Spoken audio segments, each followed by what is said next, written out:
थोड़ा थोड़ा खाने की वजह से शायद आपको आलसपन न महसूस हो, लेकिन आप पाचन की प्रक्रिया को नहीं रोक सकते।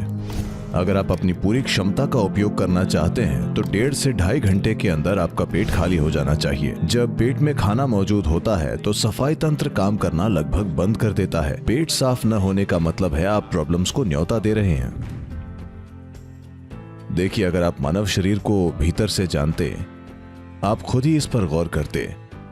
बस देखिए कि जब पेट में खाना मौजूद होता है तब शरीर कैसा महसूस करता है और जब पेट खाली होता है तब शरीर कैसा महसूस करता है। आप पाएंगे कि आपका शरीर और दिमाग बेहतरीन रूप से काम करते हैं जब पेट खाली होता है। अगर आपका पाचन तंत्र लगातार भोजन पचाने में लगा हुआ है तो स्वाभाविक है कि ऊर्जा की एक खास मात्रा उसमें जा रही है, तो आपका शरीर और आपका दिमाग दोनों अपने बेहतरीन स्तर पर काम नहीं करेंगे। थोड़ा थोड़ा खाने की वजह से शायद आपको आलसपन महसूस न हो, लेकिन आप पाचन की प्रक्रिया को रोक नहीं सकते। भोजन करने के बाद जब पाचन की प्रक्रिया शुरू होती है तो हर जानवर नीचे बैठ जाता है। वो बस बैठ जाते हैं क्योंकि दूसरी चीजों के लिए पर्याप्त ऊर्जा नहीं बचती है। चाहे वो मांसाहारी हो या शाकाहारी हो, हर जानवर खाने के बाद नीचे बैठ जाता है और ये इंसानों के लिए भी एक प्राकृतिक जरूरत है। खाने के बाद वो बैठ जाना चाहते हैं क्योंकि दूसरी चीजों के लिए पर्याप्त ऊर्जा नहीं है। अब आपको लगता है कि दिन में थोड़ा थोड़ा खाकर आप पूरा दिन एक्टिव रह सकते हैं। आप रह सकते हैं, लेकिन अपनी पूरी क्षमता के साथ नहीं।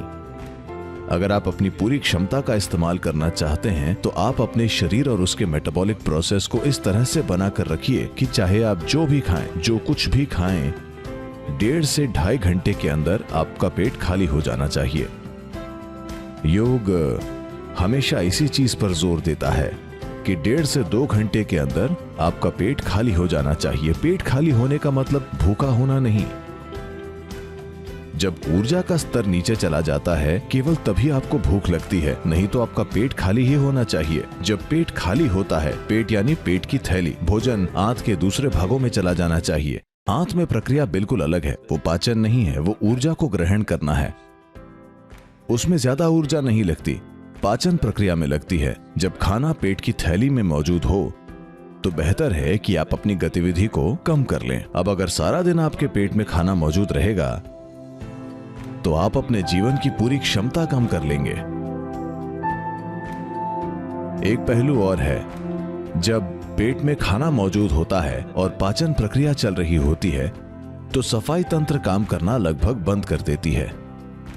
80% तक उसका काम रुक जाता है। जब मैं सफाई तंत्र कहता हूं तो ये कोशिकाओं के स्तर पर है। शरीर का जो शुद्धिकरण हो रहा है वो लगभग 80% तक रुक जाता है, या यूं कहें कि वो सारी गंदगी जो शरीर के बाहर निकलनी थी वो अब नहीं निकलेंगी, जो कुछ समय के बाद आपके लिए तरह तरह की समस्याएं पैदा करेंगी।